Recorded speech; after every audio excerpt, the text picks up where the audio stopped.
Aujourd'hui, je suis dans ma belle famille près de Beaune. Ils sont à Savigny-les-Beaunes. D'ailleurs, il y a un château assez original où il y a une collection d'avions de chasse et de motos qu'on voit juste derrière moi. Voilà, on voit les avions de chasse qui sont au fond. Donc je suis voilà, à Savigny-les-Beaunes et là je me promène sur un petit chemin et je vais te montrer qu'il y a pas mal de choses de plantes sauvages comestibles à découvrir en ce moment déjà.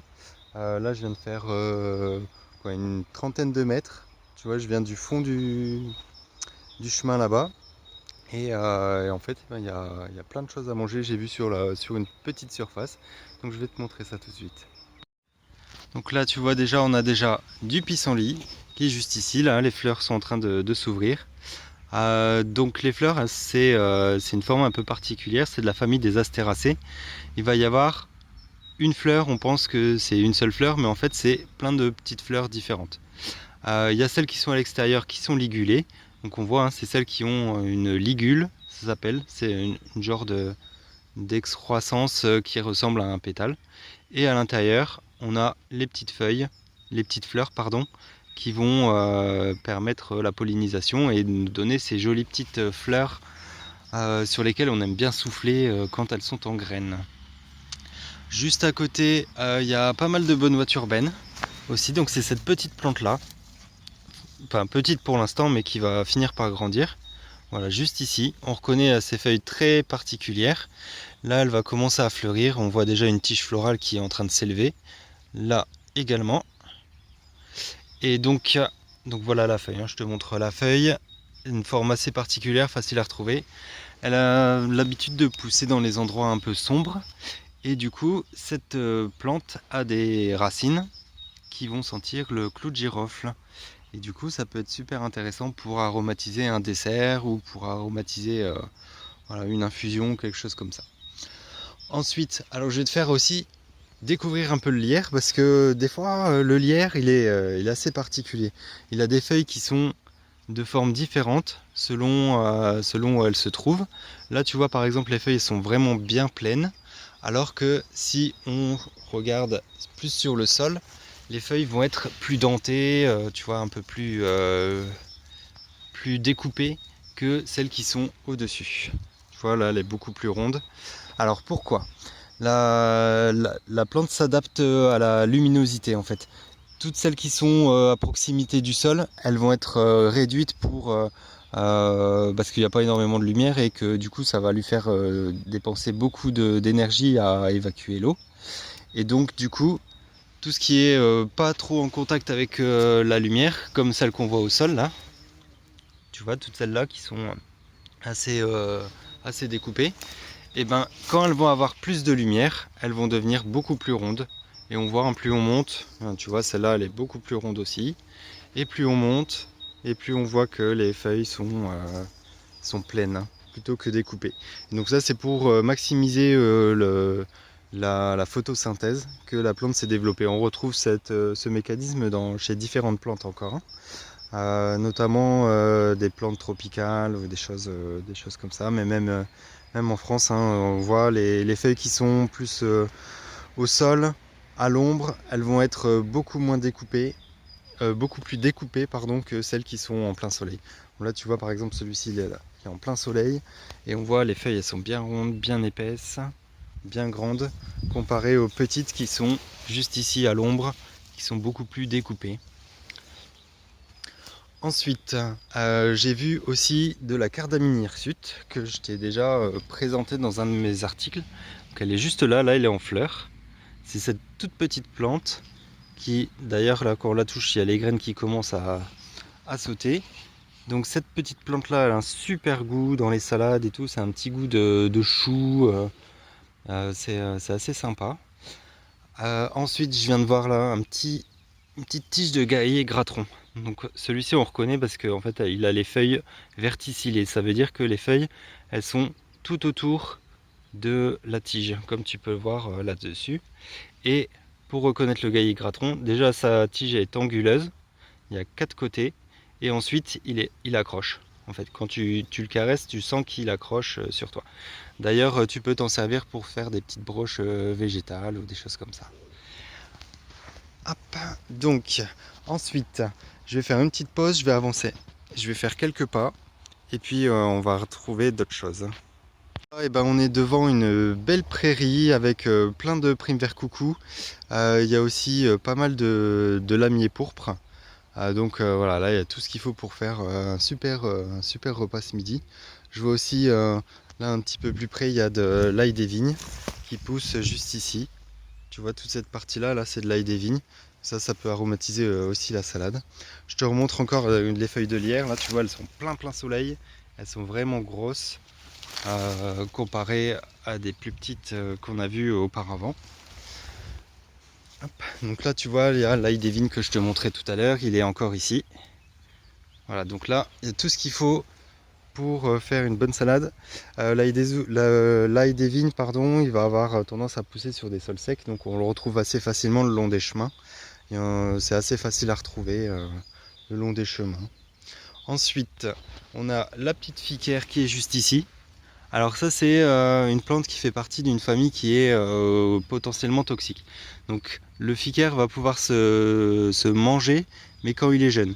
Et les anciens, ce qu'ils faisaient avant, c'était qu'ils mettaient des feuilles au-dessus pour que les feuilles restent blanches et pour qu'elles ne soient pas trop amères. Parce que dans cette famille, les plantes vont avoir tendance à être particulièrement amères.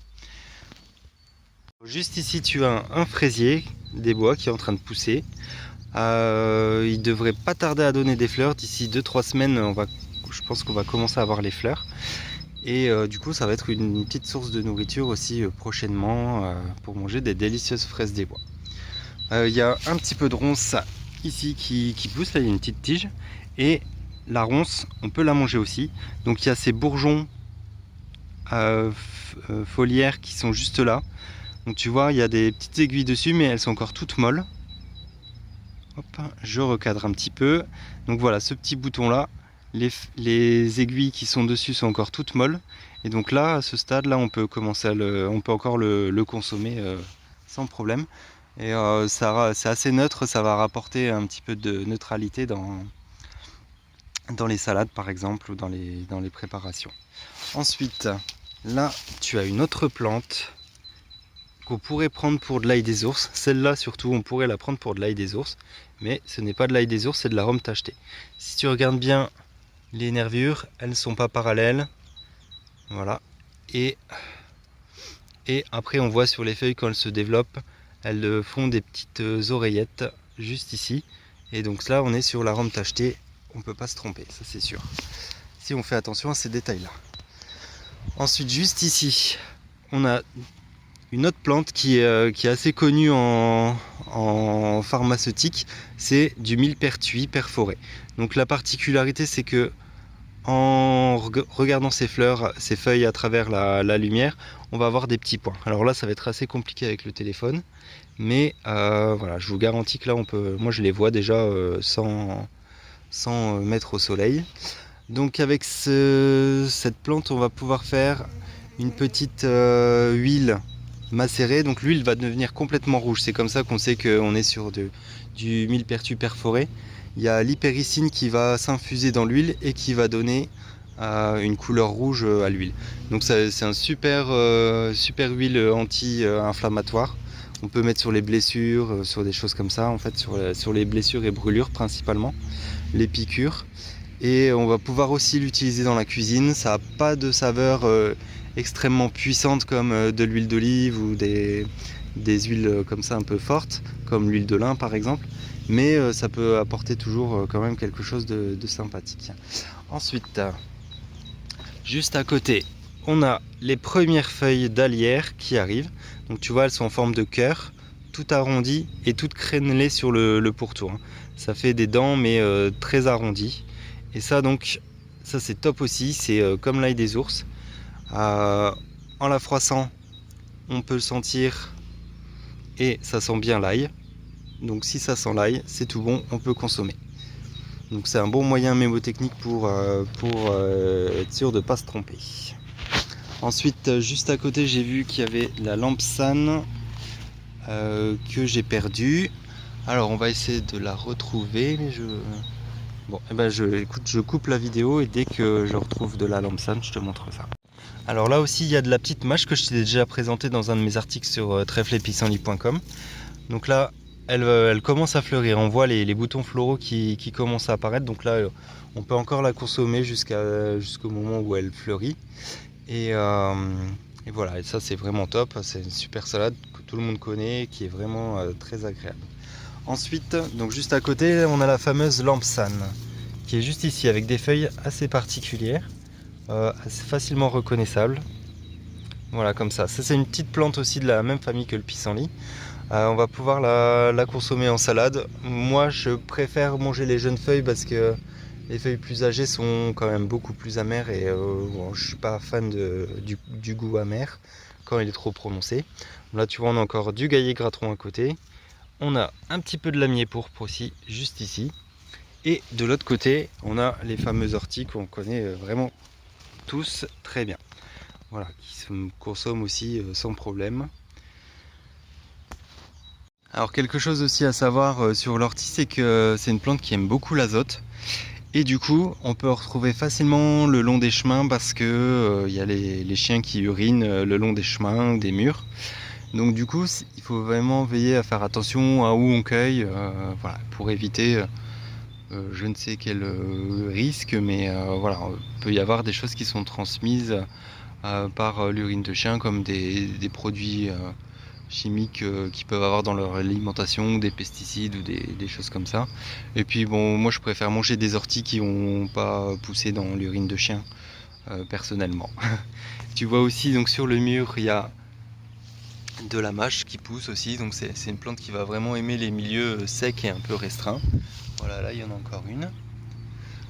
Ensuite, je vais te montrer une plante que j'ai rarement vue parce que dans ma région il n'y en a pas énormément. C'est du poireau sauvage. Alors là il y a juste un seul pied. Tu vois, c'est du poireau sauvage, on reconnaît à ses feuilles toutes plates.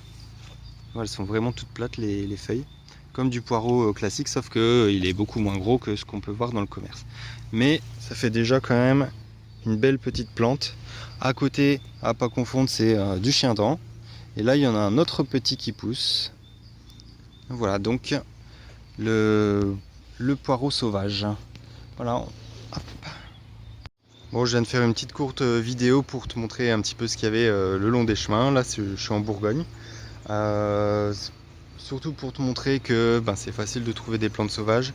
Il n'y a pas de, si on fait bien attention, il n'y a pas de problème sur les identifications.